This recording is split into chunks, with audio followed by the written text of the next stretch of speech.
Apa kabar kalian semua yang ada di rumah? Hari ini saya mau mewawancarai salah satu tamu saya. Oke, selamat siang Pak Dion. Halo, selamat siang juga. Iya. Saya Pablo.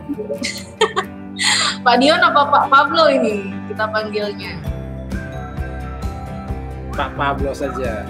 Oh, Pak Pablo. Iya, iya. Mr. Pablo. Ya, teman-teman, Mr. Pablo ini salah satu alumni dari Universitas Atmajaya Jakarta. Iya, betul ya Pak Pablo ya? Iya, betul sekali.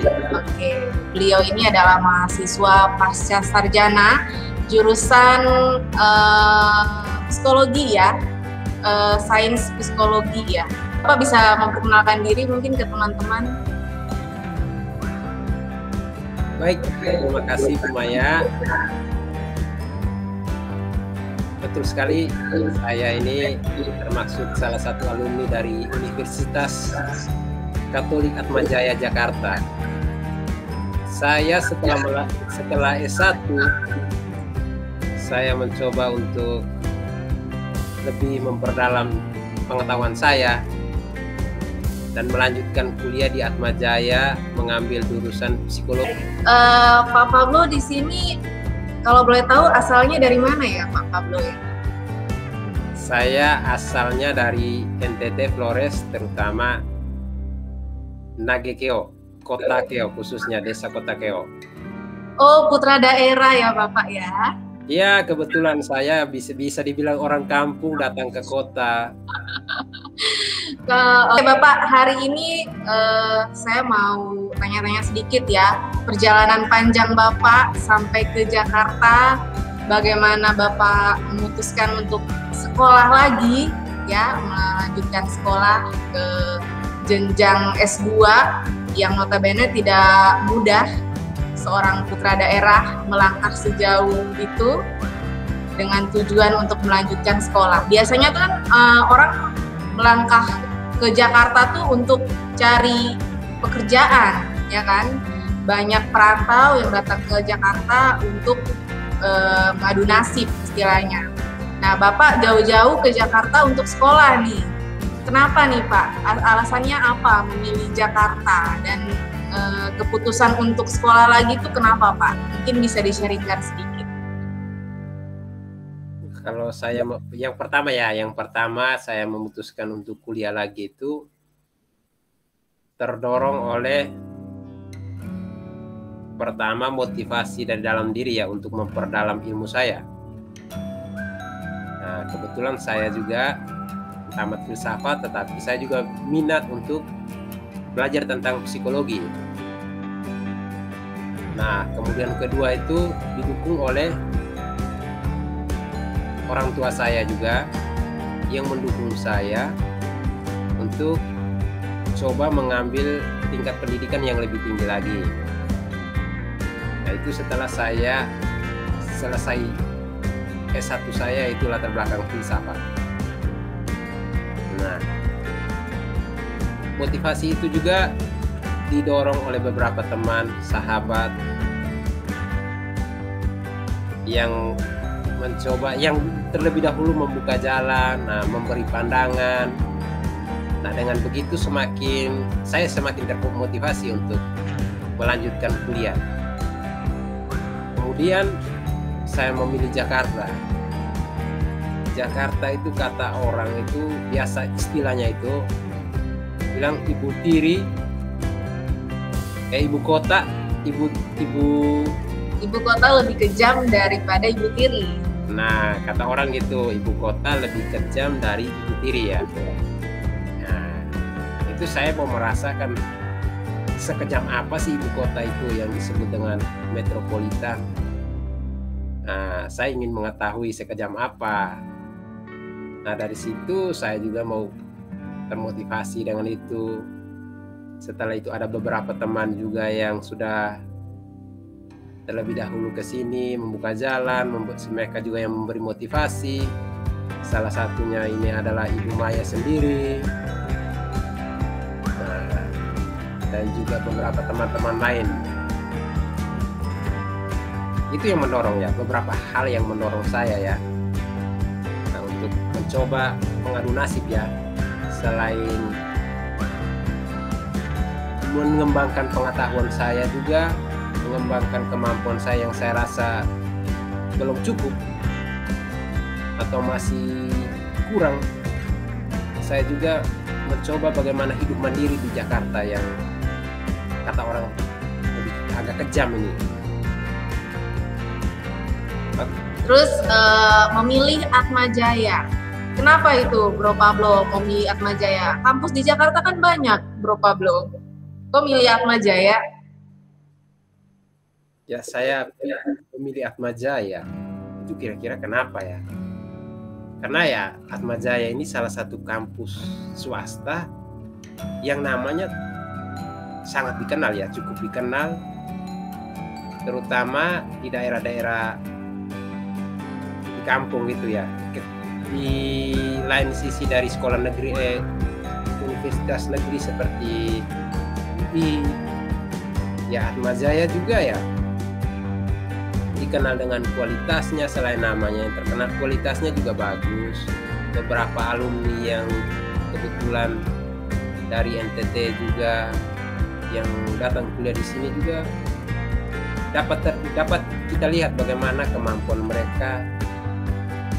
Nah, itu tidak terlepas dari bagaimana kualitas kampus juga mendidik, memberikan pengetahuan kepada para alumni itu, sehingga saya melihat bahwa ya pilihan saya ke Atmajaya saja. Di samping itu juga Atmajaya juga salah satu kampus yang tamatan dari situ juga diperhitungkan dan kualitas mereka. Mengenai fasilitas juga. Fasilitas, oke. Nah, berarti fasilitas yang saya lihat di kampus juga, bagaimana kampus itu welcome, bagaimana orang-orang di dalamnya itu menerima kita. Ternyata namanya hanya Katolik saja, tetapi di dalam orang yang kuliah juga semua agama diterima, baik Kristen, Islam, dan agama Hindu, Buddha. Itu kampusnya terbuka. Dan fasilitas di dalam soal perpustakaan, kemudian dalam bidang berbagai bidang ya, bidang olahraga juga lengkap di dalam berbagai, ada lapangan futsal, ada tempat untuk badminton, ada banyak sekali. Nah, itu perpustakaan, kemudian ada tempat-tempat untuk berbagai hal, misalnya pengembangan diri, ada tersedianya studio musik. Nah, di situ kita bisa mengembangkan kemampuan kita selain kemampuan secara intelektual maupun kemampuan dalam bidang-bidang seni. Iya. S1-nya filsafat ya? Iya, betul sekali. Iya. Kok milih psikologi? Emang alasannya apa nih? Dari filsafat nyebrang ke psikologi. Itu alasannya apa, Bro Pablo? Ya, di dalam filsafat juga kita belajar tentang psikologi ya. Belajar sama-sama, filsafat kan belajar tentang manusia, belajar tentang hidup. Nah, di dalam psikologi juga masih ada kaitan ya antara psikologi dengan filsafat itu.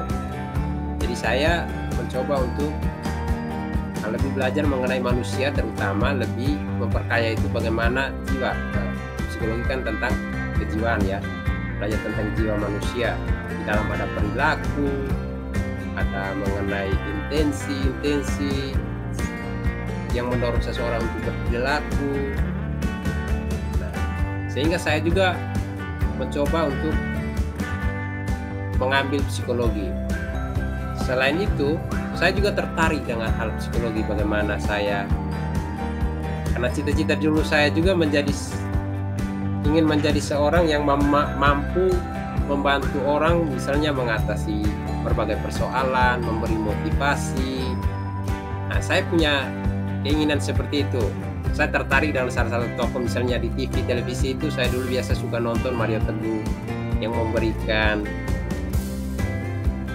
ceramah-ceramah yang bagaimana membentuk seseorang untuk lebih berkembang menjadi orang yang percaya diri, memberikan motivasi atau wejangan-wejangan yang membentuk seseorang itu menjadi pribadi yang teguh, pribadi yang mandiri, dan bisa mengatasi berbagai persoalan. Bro Pablo di Jakarta sudah berapa lama terhitung dari datang ke Jakarta, sekolah, sampai tahun 2021 ini? Saya kalau di Jakarta terhitung sudah 4 tahun ya, dari 2017. 4 tahun. Ya, awal tahun. Itu sudah cukup lama ya, sekitar 4 tahun menuju 5 tahun ya, Bro Pablo ya? Ya, tapi sebenarnya bagi saya itu masih waktu yang terlalu singkat ya kalau di Jakarta. Ya, kenapa tuh Bro Pablo? Ya karena masih ada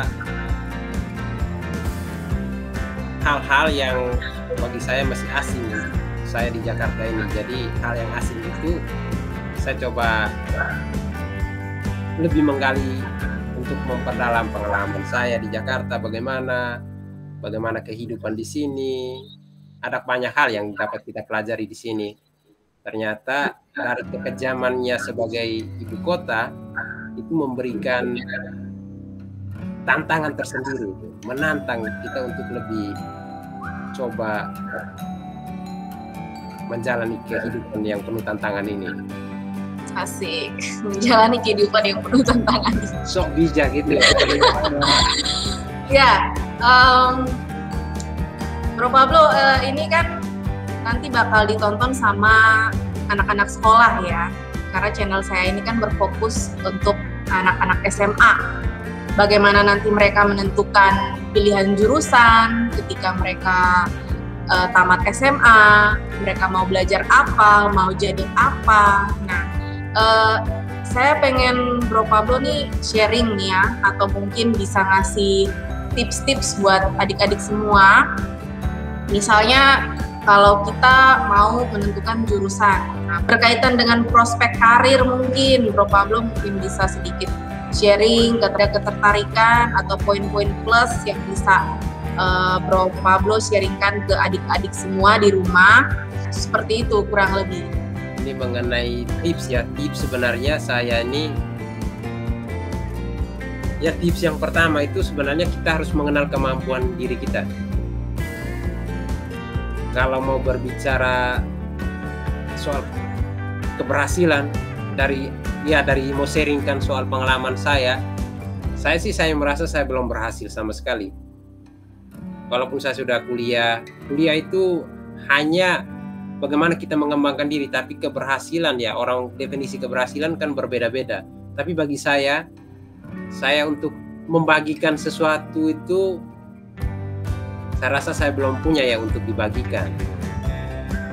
Nah, tetapi kalau tips yang bisa saya berikan itu yang pertama, kalau kita mau mengambil atau untuk anak-anak SMA khususnya ya, kebetulan sasaran Kakak Maya ini kan sasaran anak-anak SMA.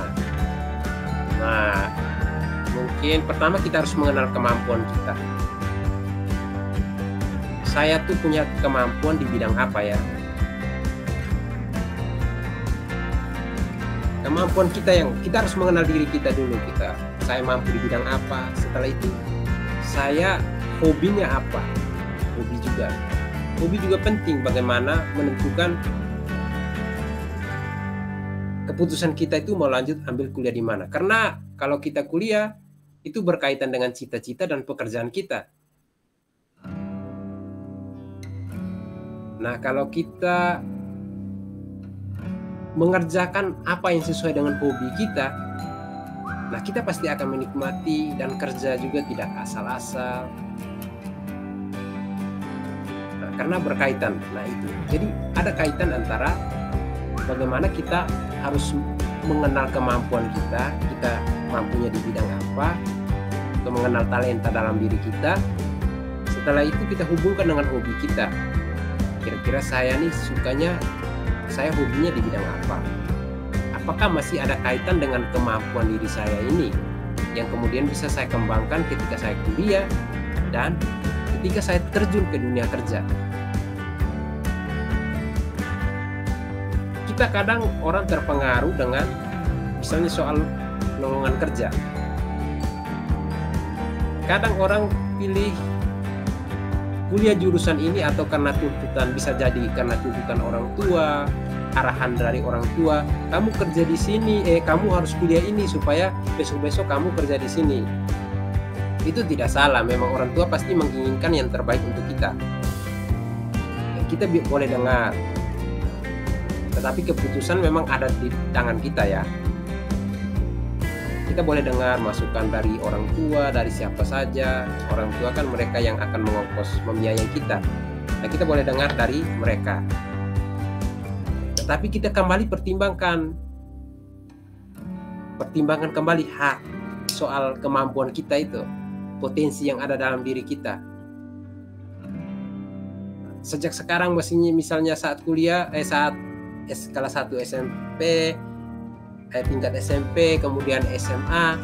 Nah, coba mulai mengenal diri, mengenal kemampuan yang ada dalam diri. Dan kemudian hubungkan dengan hobi. Setelah itu, kita bisa tahu kemana arah kita mau berjalan, kemana arah kita mau memutuskan untuk kuliah, jurusan apa yang saya mau pilih. Yang saya ini dari kampung kan, pertama saya masuk ke Atmajaya dari pintu gerbang, itu rasa mindernya itu langsung timbul. Sudah S1 itu, tetapi ketika saya masuk di pintu Atmajaya itu, pintu gerbangnya masuk awal, saya bersama teman Roger ya yang mengantar saya waktu itu pertama. Itu rasa minder, itu kurang percaya dirinya itu langsung ada. Karena saya melihat pertama, ya lihat dari luar kampusnya, gedungnya, kemudian orang-orangnya. Nah, itu dari situ ya timbul rasa minder. Kemudian setelah itu saya coba mendaftar untuk ikut tes, mengikuti tes ya, tes masuk.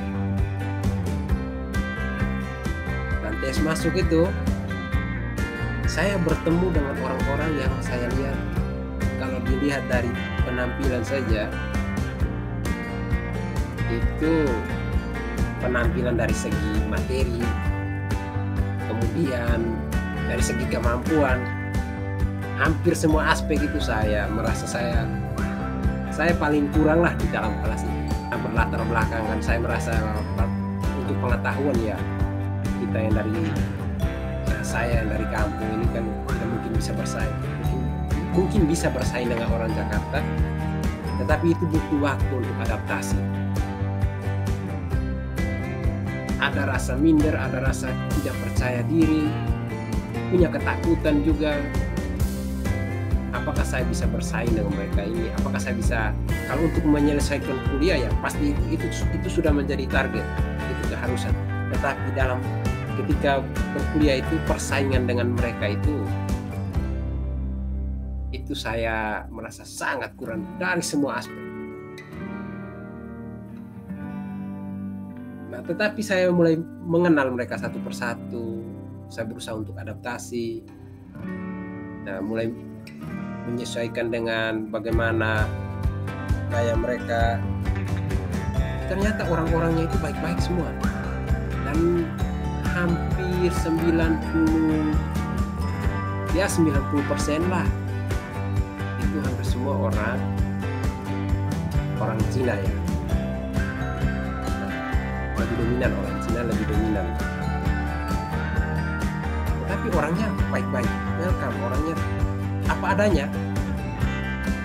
Mereka tidak mungkin karena ya latar belakang mereka pada dasarnya mereka sudah belajar tentang psikologi ya, bagaimana mereka bisa berbaur dengan siapa saja. Timbul kepercayaan diri saya itu, mulai membangun relasi yang baik dengan mereka. Kita tidak boleh malu saja. Memang mereka agak sedikit cuek, tetapi kembali pada diri kita. Kalau kita juga cuek, mereka juga tidak akan, ya tidak ambil pusing lah. Tetapi kalau kita coba berusaha untuk menanyakan, mereka akan membuka diri. Bilang mental yang sedikit cuek dan masa bodoh, ternyata tidak. Itu kembali pada kita, bagaimana kita meminta tolong, meminta bantuan mereka. Soal ya, ini penting. Jujur saja, saya latar belakang saya, ayah dan ibu saya itu adalah petani. Kalau soal biaya, Atmajaya itu memberi kemudahan, dan itu saya sangat berterima kasih. Jujur saja, saya mungkin salah satu mahasiswa yang utang paling banyak di Atmajaya. Utang dari saya masuk sampai saya tamat. Itu jujur banget Bro Pablo-nya. Iya, ini bukan mau promosi juga ya, tetapi mendorong teman-teman atau adik-adik, terutama adik-adik saya dari NTT mungkin yang menonton ya, tidak perlu takut dengan biaya. Atmajaya itu yang penting kita terbuka. Saya 1 semester itu biasanya orang, teman-teman yang lain cicil itu cuma 3 kali ya. Tapi ada yang bayar, memang ada yang bayar langsung cash, yang langsung lunas. Itu, tapi untuk mereka 3 kali. Tapi untuk saya langsung menghadap ke bagian keuangan, administrasinya. Saya diberi keringanan cicil sampai 8 kali. Wow, 8 kali. 8 kali itu. Itu punya syarat-syarat nggak? Atau ada ketentuan khusus begitu, Bro Pablo? Peraturan dari kampus memang ada, tapi kebanyakan itu orang paling tinggi itu 3 kali untuk cicilnya. Tetapi hanya karena ya dari kita saja, kita mau terbuka, kita pendekatan dengan kampus, dengan pihak kampus, terutama pihak keuangan. Kita melakukan pendekatan, memberitahukan bagaimana kondisi keadaan ekonomi kita. Kalau kita terbuka, mereka sangat mengerti. Pak Atmajaya itu memberikan kesempatan, dan mereka tidak melarang kita. Misalnya kita belum bayar regisnya, kita tidak bisa kuliah atau tidak menggunakan fasilitas kampung, tetap kita tetap diberikan itu. Asalkan kita terbuka, mau jujur saja bahwa keadaan kita seperti ini. Kita jangan menangkap bahwa ya karena kelonggaran seperti itu ya kita bisa buat seenaknya kita. Itu kita tidak boleh manfaatkan kesempatan seperti itu. Kecuali benar-benar benar-benar susah atau benar-benar belum mampu membayar. Nah, mungkin kita bisa minta keringanan ke pihak kampus gitu. Nah, betul sekali, itu pesan dari saya. Saya itu hanya karena memotivasi bahwa kita jangan lihat soal biayanya besarnya setiap semester, tetapi kita lihat di sini kampus itu mau membantu kita. Kampus itu mau membantu kita. Kalau kita punya tujuan baik, kalau kita punya intensinya baik, pasti ada jalan. Itu sih pesan-pesan yang saya bisa bagikan dalam hal soal pembiayaan ya. Iya, berarti untuk spesial pesan dari Bro Pablo untuk adik-adik semua, khususnya yang dari NTT ya Bro Pablo ya, adik-adik semua dari NTT, jangan takut untuk melangkah lebih jauh, ya nggak Bro Pablo? Ya, harus mewujudkan cita-cita setinggi mungkin, sejauh apapun itu harus kita, kalau kita sudah komitmen, kita berani ambil langkah dan jangan takut, karena kalau kita sudah berani pasti kita akan menemukan jalan ya. Nah, ini sharing yang sangat bagus dari Bro Pablo ya, tentang pengalamannya kuliah di Atmajaya, bagaimana pembiayaan, karena kan Atmajaya itu kan universitas swasta ya, pasti kita tahu kalau swasta itu biayanya mahal, tapi Bro Pablo dengan ketekunannya, dengan usahanya, dengan pendekatan-pendekatan yang dilakukan, beliau bisa menyelesaikan S2-nya tepat waktu ya. Begitu ya Bro Pablo ya. Kalau boleh tahu waktu ngambil tugas akhir tesisnya tentang apa ya Bro Pablo ya? Oh ya. Ini mengenai tugas akhir saya itu, saya kebetulan semester akhir itu, akhir-akhir mau selesaikan kuliah, mata kuliah sudah selesai itu, kebetulan saya melamar pekerjaan menjadi guru agama. Nah, karena latar belakang saya filsafat agama ya, saya coba melamar kerja dan saya diterima di salah satu sekolah swasta juga. Nah, dari situ saya menjadi guru agama. Saya langsung terpikir bahwa saya bisa jadikan para guru, terutama guru agama itu menjadi subjek penelitian saya.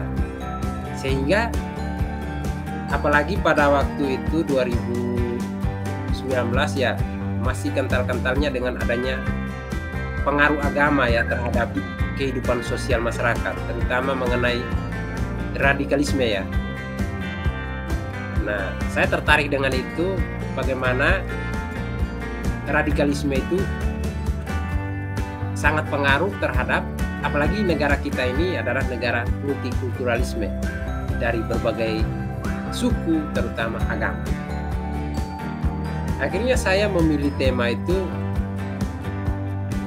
Pertama, saya memilih pengaruh religiusitas terhadap sikap multikulturalisme pada guru agama di sekolah negeri. Tindakan atau radikalisme itu berdasarkan penelitian-penelitian terdahulu itu lebih banyak terjadi pada sekolah negeri. Jadi saya mengambil guru-guru agama pada sekolah negeri menjadi subjek penelitian saya.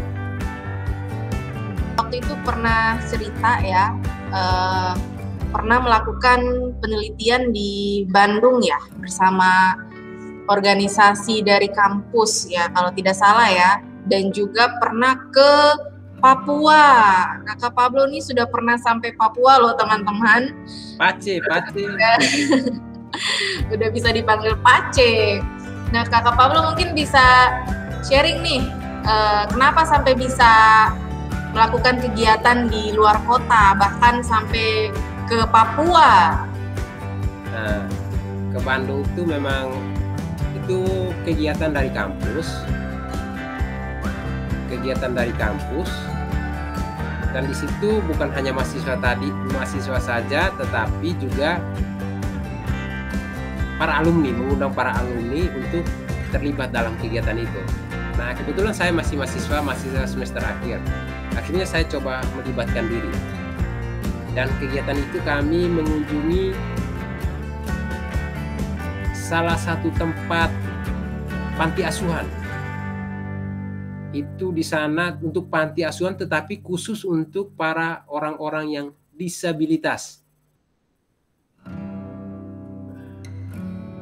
Nah, di sana kami itu diminta untuk bagaimana memberikan motivasi, memberikan semangat hidup bagi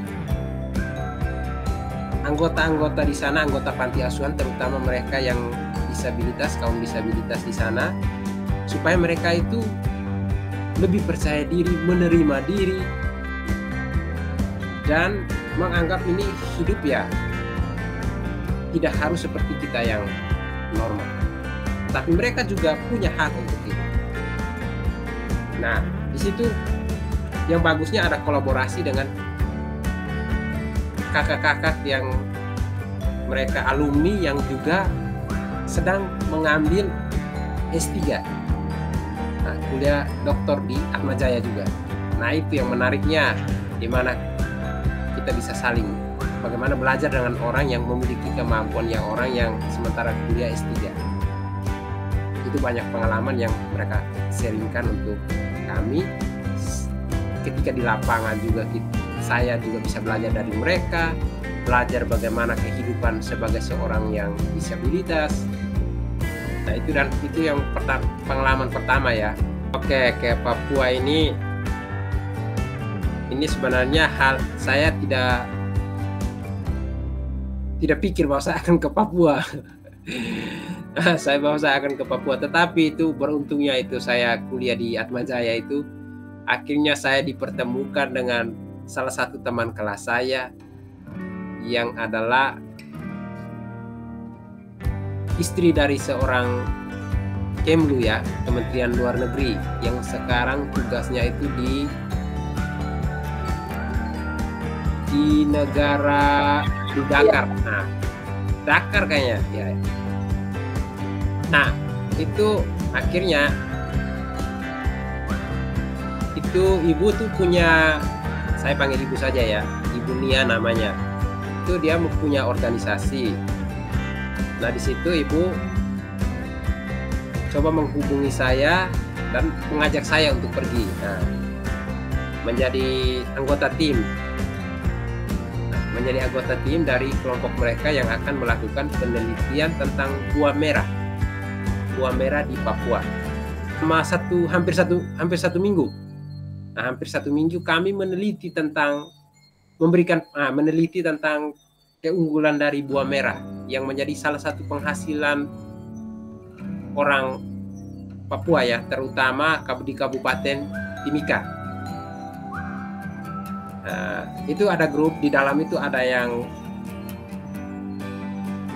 ketua, kami sebagai anggota, hanya saya sebagai fasilitas menjadi pemandu acara, perlancar acara, sebagai anggota ya, sarana prasarana apa semua.